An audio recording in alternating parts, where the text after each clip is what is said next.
hola, me encuentro con Mapachi. El día de hoy vamos a aprender a preguntar cómo te llamas y también a responderla.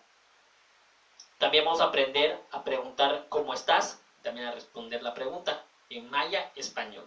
Para eso hoy está Mapachi. Primero voy a hacer las preguntas y él responde.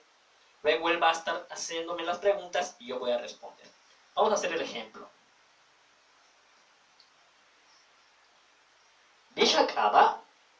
¿Cómo te llamas? Bish acaba. Incaba, Mapachi. Mi nombre es Mapachi. Incaba, Mapachi. Bish Abel.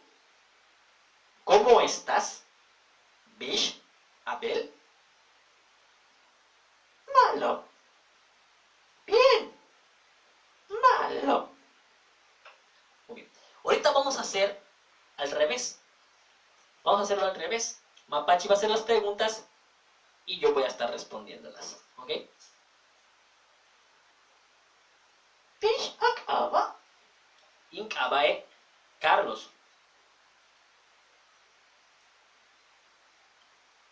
Bish Abel.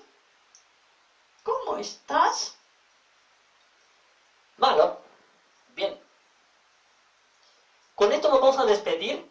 Practiquen en su casa, practiquen con su yum, con su na, con su chich, con su noyum, con su kun.